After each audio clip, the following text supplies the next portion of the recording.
this is Laurie. This is Peter. And we now have sound. We're with Action Heroes L.A. review channel. That doesn't roll off the tongue, really. I'm going to have to change that probably. Yeah, and we're going to review. It's been many minutes. I've had family issues to take care of, taking care of family members who are ill. And so I haven't really been able to go out to see movies. Right. And there haven't been many movies to go out to see. There has. And then Sinners came along. And everybody was talking about it. And I still couldn't go out to see it. But yes, I went out to see it, and with your encouragement. Okay.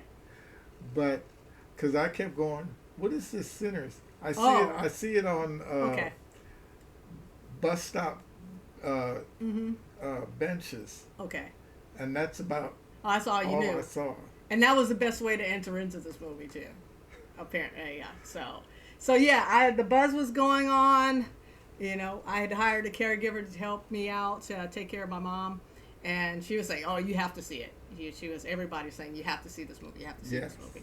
So I did the stupid thing and found a bootleg copy, and did watch it, but it didn't impact me as well as when I finally bought an official copy and was able to watch it here at home. Yes. And with, like I said, great picture, clear sound. I could understand what everybody was saying. It was way more effective.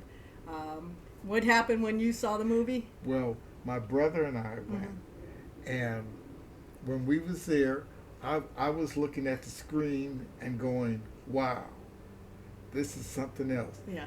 And my brother kept tapping me and said, "You said that.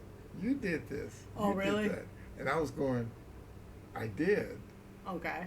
Because there was a time that he and I were writing each other. Okay. And he was asking questions. Oh, like the stack. Yeah. Okay. Yeah, and it was just like, wow. Oh, that's right. It's a movie about brothers. That's totally related. And you saw it with your brother? Yeah. Holy shit, that's great. Oh, hey, hold on. Oh, you want to keep going? So anyway, okay. I didn't see it under the proper circumstances, so it wasn't as effective to me as a lot of. And first of all, I was like a little. I got once people hype up something so much, it's like it's hard to like for anything to live up to. And I'm hype. sorry, I did that too. Well, no, you couldn't help it though, because I can understand why people hype this up, and when I did finally see it, it's like okay. When I saw a proper copy of it, I was like, okay, I get why this is. If I had known nothing about this movie, I would have been like, wow, I would have been really blown away. But I knew a little bit too much. So the only thing I got out of it is you can't trust.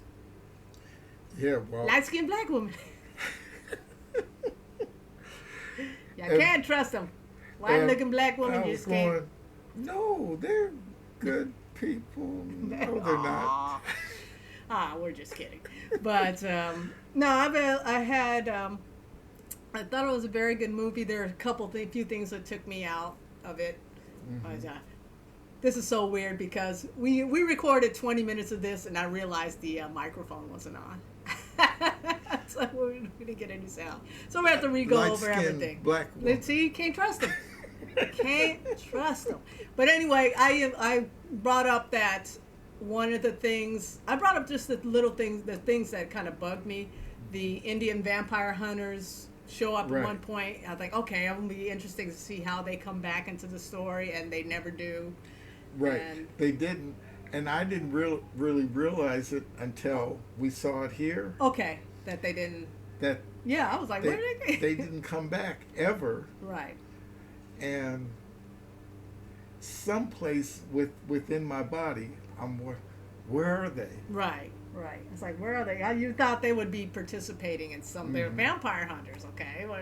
Oh, by the way, this movie is about vampires. Yeah. Yeah, it is. It's about a lot of other stuff. Yeah. Whether it's those layers have been they haven't been as effective for me as it is. A lot of people are relating to this a lot more Yeah, than I well, am. And I was there. They were the hates. they, I have to look that up. This is because they're talking about hoodoo, not voodoo. You're right. Yeah, that one of the characters is a practitioner of, and that's how she's able to. She's kind of the expert on what's going on. Right. So the other thing that kind of nagged me was the end and that shootout with the clan that Right. seemed really tacked on and really didn't serve any purpose, Yeah. much purpose to me other than, having Michael B. Jordan have a great action scene and killing racists is always fun. I don't know. That was one thing. It It's seemed kind of very tacked on. It seemed like this part and this part, and they didn't really match. They didn't weave into what the rest of the story. Right. Rest of the story. Now I thought it did weave into Okay. the beginning of the movie and the end of the movie, but I mean, that's where it's introduced in the beginning. It's right. it's tacked on. It's a major scene at the end, major set piece at the end. But there's really nothing that weaves their connection to. I think it's interesting that the Irish vampires and you have two. Look at this. My phone is listening to me. Stop it. You have two communities where when they came to America. When they came or were brought to America, or in terms of African Americans, that they were oppressed and vilified and were put in the ghettos and things like that. But with the Irish, during a lot of time, during slave times, who were two. Yeah, that's what I'm saying.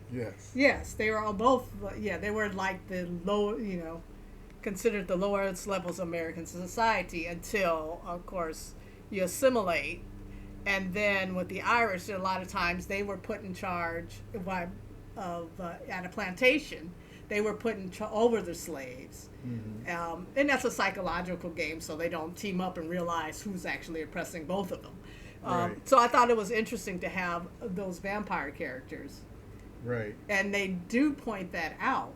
They say it's like both of our people were oppressed by and I the would same. say more than both.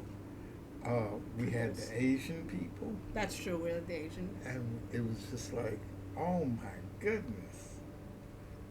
That was a really good movie. Well, like I said, I had issues. I get some of the things they're going for. I think I don't know if because. We watch things like Lovecraft Country, and I think of the movie, was it Them? Yes. Not the movie Them, the TV series. And Dusk to Dawn. I didn't see Dusk to Dawn. You didn't? No. I'm specifically referring to, then you got Jordan Peele stuff, where they're horror films that integrate the African American experience in terms of oppression and racism a little more effectively for me, a little deeper for me. Was it Them? What was it? The one about Compton, the family moving from North Carolina to Compton, the TV series by Little Marvin. Yeah, and one of the things I felt like those shows did, which was really effective to me, is like there's all this horror going on, supernatural elements going on in them, but what's even worse than that was just how black people were treated. There was nothing supernatural or in any horror movie could match the reality of that, and then pointing out the reality of that. And I don't know if this movie really kind of hits that note to me. It does for me. It does. Okay. Yeah. Yeah. And that could be like my experience is different. Yes. Yeah. And like you just said, it was experience. And it's like things that were being done and said, I understood. Okay. I've been there. Okay. I see that. Yeah. Though not in those years, but no, just in general, that experience continues. I said, oh yeah. Yeah.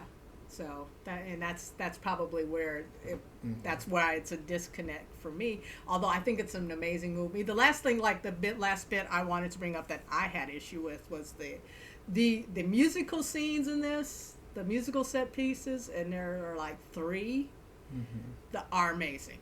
They're fantastic. They're incredible. They're something you haven't seen integrated into this movie, except for kind of like the main one.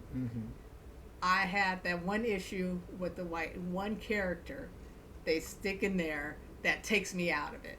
And it's just because me as a musician, they put there's a storyline. It's like there's a certain kind of music and musical performance that is so magical and so deep that it can connect you to the past and the future. And they do this brilliantly by showing this in this dance scene that takes place in 1930s Mississippi. I think they're in, right? They're supposed to be in Mississippi. Yes. In a juke joint, but they integrate like modern dancer, modern singer, modern musicians, and they have a guy playing a flying V guitar, which I didn't get.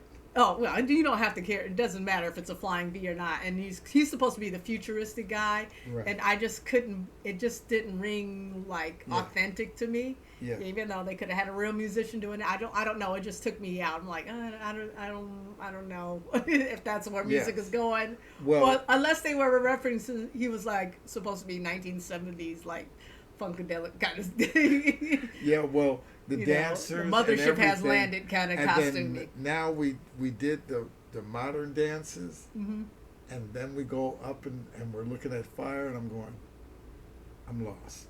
Okay. Yeah, they had. I understood that with the dances. It was. I thought that part didn't find miss. I think the fire was kind of just indicative because later on what happens in the movie, so it's kind of like a future reference. So, but yeah, those. Other than that, great performances, a really unique kind of storyline. Really, really. And if you're watching this and haven't seen it, don't watch it. You have to watch this movie and not know anything about it. Yep. Because it'll take you not having that element of surprise really hurt my viewing of it, my appreciation, because when it takes that turn into this quote spoiler alert, it's a vampire movie. At first it's setting itself up. Think so. And you don't think it's a vampire movie? No. Okay. What do you think? It's a movie with vampires in it. Yes, but they're very symbolic of. Yeah, but they're not Bela Lugosi vampires. Okay, well, I mean, I can understand it from a point. There's you can look at it as a reference to like the cannibalization or the like black culture is very innovative and always creates these things, and it draws in non-black culture who suck the life out of it. And, they incorporate, suck all the life out of it, and the people who created it are often left for. Yes, but what I think happens. So I can see that in the song. Yeah, I get that. Yeah. But what I think happens is that there's one certain part of it. Okay. That just stood up to me. Okay.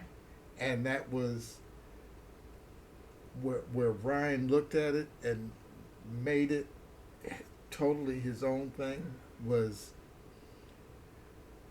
the vampires or the creatures, the people had to say, "Come on, let me in." Oh yeah, that's vampire lore. You have to let a vampire in.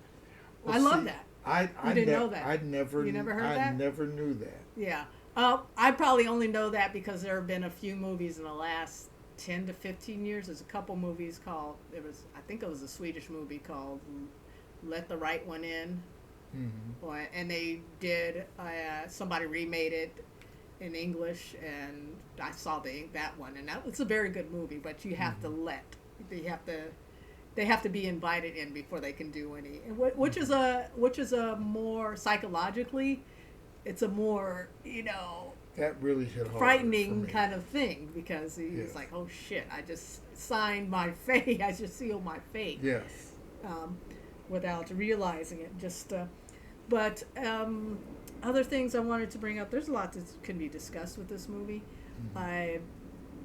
It's very well made. It's just there's some disconnects there. Let's get into the acting performances. Have Michael B. Jordan, who's a movie star. Yes. I mean, I wouldn't say it's his greatest acting performance, but because the southern accent got it through, it was, Well, through me. and I think that a lot of that has to do with writing. I think it was he played crazy. Look at one him, of he's great his right there. Look at him. one of his better acting performances. Uh-huh. But at the same time, I think. I mean, anybody could did have I done buy it. him as twins? I mean, he does make them different, but it's just kind of like one is more. They don't have enough like personality differentiation, except one is like a hot-headed, braggadocious kind, and the other one's more grounded, low key, and observant, and not in. And business. And yeah, so and it's I've seen, like, when people play multiple characters, it's very difficult to do. They can really define that person as, like, Right. these are supposed to be twins. The other thing were clones, so that's different. Anyway, the young guy playing Sammy, one of my favorite scenes is when the vampire comes up, Sammy! Yeah. It's Well- great when Well, and he's too, one of the things Okay. I think that you had said in the beginning is that Okay. you could tell when he was holding what was left of the guitar. Oh yeah, Sammy was very convincing. I thought he was probably a guitar player. Watching him, as me, I was gonna like check out the musicians, and when I learned, it's like, no, he wasn't. He was a singer. He is a singer, but he had to go through like 2 months of training. I said he did a great job. It was when he was doing the playing, the miming the playing. He was miming like, the way what notes you were hearing. So I thought Yeah. they Well, did good with that. in a lot of ways, you taught me how to do that. And when When he you were was- doing your print stuff, yeah. right, when Yeah. he was holding that guitar, Yeah. I like- looked at it as It's very like, no, hold it this way. Don't just do, Right. You gotta. because the way he was holding it, and I never Right. thought whether he could play it or not. I just knew he was holding it right. Yeah. And then he was holding on to it for dear life, which was Yes. part of the storyline, which Yes. was a great acting turn by this young guy who's this is his first film. Yes. We also have Hailee Stanfield in there playing that light-skinned black woman you can't trust. And, Wumni Mosaka, which a lot of people were thinking she looks old. They thought she was Michael B. Jordan's mother Yeah, in this, which I, is like I thought that. I've heard that, which is sad because she's a great actress. I've seen her in a ton of things, so I would have known. It's like, no, look at her, she's young. But then again, black people, And she's very black don't good-looking. crack, so you can't. Is she 30? Is she 60? I don't know. So, but she and Michael B. Jordan are actually the same age, and she plays a great character, Annie, as she's a practitioner of hoodoo, so she's the one who can suss out who's these Right. people are vampires or she's, and so that was a great Hailes. Delroy Lindo's always great and stuff. Yeah. The guy who was the leader of the Irish, where is he? Jack O'Connell, who played the head vampire in Irish, he was great. Sammy! That's a classic horror movie line from now. Just watch it and see him when he says that. It's up there with like, here's Johnny from The Shining. Yeah. It's up there with Jack Nicholson. I really want to point out, and I'm glad I looked up names of this, Lee Jun Lee, who plays the Asian, the Chinese lady wife. Yes. In this, who's a key character in this movie. Yes, she was. She has a pivotal moment where you're like, what the fuck? So, but I loved her in this movie. You know what the other movie she was in that we watched not long ago? No. Now I'm trying to think of the name of it. She was in Babylon. Remember the Okay. Asian, Yes. when she comes out in the top hat and does that performance, and Right. she blew me away in that movie. I thought she was amazing in that. She's quite a screen presence, and Yes. I think she shows that in here too. So I was Well, happy to see her. get ready to hate me. Okay. Guess who I thought it was? Who? At least for a little while, I kept going. Oh, okay. Oh. Um, I'm not now. Her name is. I'm losing her name. I don't know. Who else would it be? The Asian lady you really like. Michelle Yeoh? Yeah, Michelle Yeoh. They look nothing alike. You okay? Well, Don't even. Oh my God. It is, no. Plus she's much younger than Michelle Yeoh. Michelle Yeoh is in her 60s. But then Michelle Yeoh Yellow don't looks crack really either. good. So, okay. No, but she's kind of a dynamic screen presence that I look forward to seeing her. I was like, she looks familiar. Where I've seen her in something. So and I was like, oh yeah, she was from Babylon. She was amazing in that. Completely, that's so. Lots of great performances, great style. This is kind of like a genre movie is set in historical. It's kind of, I don't want to say historical. Well, it's a costume drama set slash yeah, but horror genre. I do want to say that Which a lot of the acting, the way it was on screen and interacted. Oh, there was with each other. some great stuff in here. It was like really even good like stuff. Michael B. Jordan and talking to that little girl, and he's talking to her about guarding the truck, and he's talking about financial negotiations and stuff like that. He's like, oh no, you gotta money always has to be in conversation. And hearing that quote and all the comments, there was all this news stories about Ryan Coogler, who wrote and directed this. Right. Him getting like certain negotiation in terms of getting the rights to this movie and more money, and that got blasted all over the media. And he's like, this isn't an unusual deal. So like a lot of directors get this, but for some reason it got a lot of media attention. But one of the things I wanted one of the controversies of a lot of people were saying it's going to make you reaffirm your faith and go back to church, something, whatever. And I got a different kind of message from this movie in terms of Christianity, because to me it talks about Christianity being used to oppress people, because the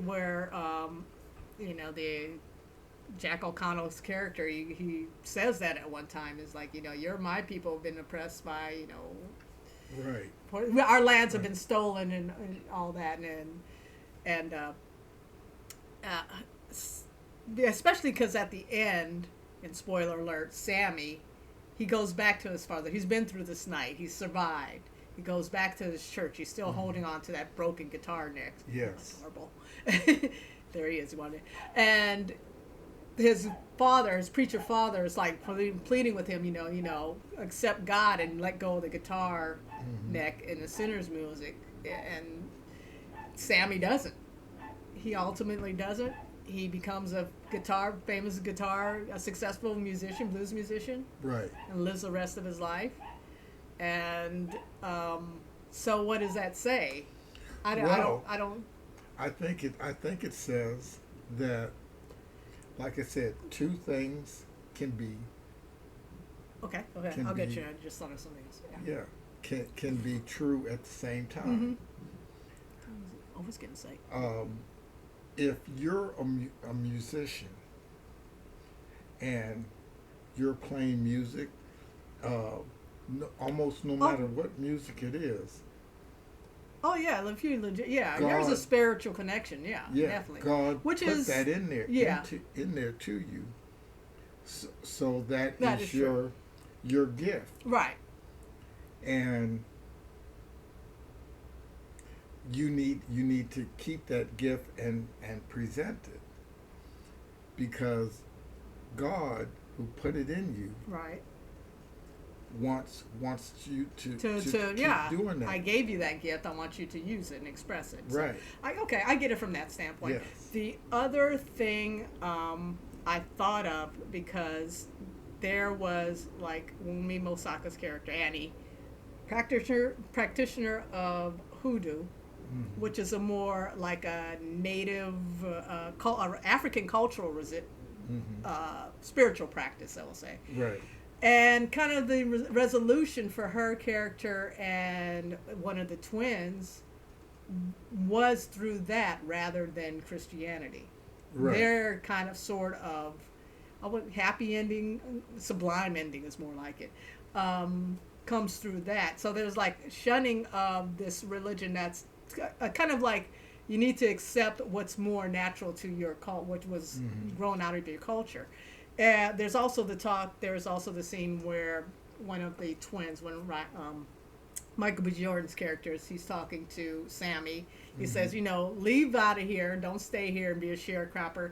Go to this town where former slaves have formed their own. They run it. Right. They built it. They have their own banking, their businesses. They're all self-contained and a success. He's like, don't stay around here. This is not worth it. Right. You're not going to truly be free. And there's a theme of freedom. Goes there to be free. And so I think there are those themes that are kind of messages through this movie that, Yes. Well, to me, that's one of the places where the two wooden nickels really Okay. brings you that back to that. So that's something else to look at. So let's wrap this up because I got to get back to taking care of my kids in the house. So Sinners, it's available home streaming now. You have any final thoughts of this? Still, to me, one of the best movies made. Period? Period. Wow. Okay. That's saying something. Yes. It's definitely the best movie this year that I've seen, and I think it will remain up there. Mm-hmm. I do have because these are technical issues I'm referring to, but there are some fantastic scenes in it.